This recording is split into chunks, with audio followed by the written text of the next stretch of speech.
तरी पण आता दिवाळी सुद्धा होणार नाही. कारण मदत दिली होती ना, नाही दिली. निश्चित कोणाची जाहीर केली आहे.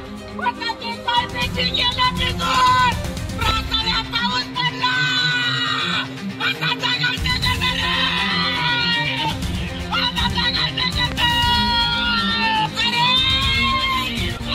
नमस्कार, आपण पाहत आहात मराठवाडा लहानी जावा जनतेचा. आपण दृश्य पाहतोय लातूर जिल्ह्यातील रेणापूर तालुक्यातील रेणा नदीला पूर आला आणि घनसरगाव, कामखेडा, रेणापूर या क्षेत्रातील शेतकऱ्यांना मोठा फटका बसला आहे. ढगफुटी सदृश्य पाऊस झाल्यामुळे शेतकऱ्यांनी कशीबशी काढून ठेवलेली सोयाबीन पीक या ढगफुटी सदृश्य पावसामुळे सर्व वाहून जात आहेत. नदी क्षेत्रातील जे शेतकरी आहेत या सर्व शेतकऱ्यांना आता मोठा फटका बसला आहे. प्रशासनाच्या वतीने खोटी आश्वासने आणि शेतकऱ्यांची दिवाळी अंधारात झाली म्हणून शेतकऱ्यांनी टाहो फोडला होता. आता जगायचं कसं हा शेतकऱ्याचा प्रश्न आहे. शेतकऱ्यांच्या भावनांचा उद्रेक होत आहे. पण परभणी जिल्ह्यामध्ये नुकतीच ती दृश्य पाहिली असून संतप्त शेतकऱ्याने जिल्हाधिकाऱ्यांची गाडी फोडली आहे. आता याचेच पडसाद लातूर जिल्ह्यामध्ये देखील उठू नये असं जर वाटत असेल तर प्रशासनानं गांभीर्य घेऊन तत्काळ मदत करणं गरजेचं आहे.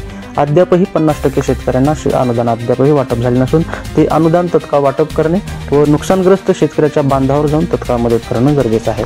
हे दृश्य टिपले आहेत प्रतिनिधी नागनाथ इंगळे. पाहत राहा मराठवाडा न्यूज, आवाज जनतेचा, पडताळणी सत्य परिस्थिती.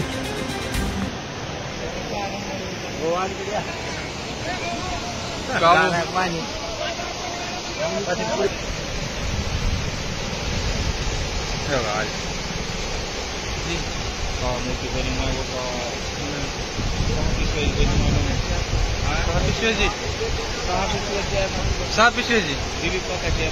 हा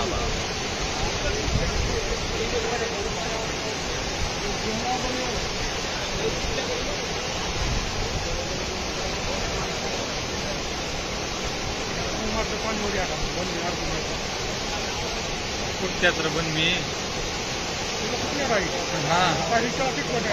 ही तर सेंटरला घेऊन धडकायली बुवा. धडकली धडकली धडकली धडकली धडकली धडकली.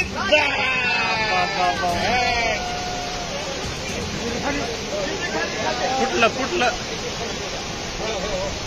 आलं आलं. काय सोयाबीन सोयाबीन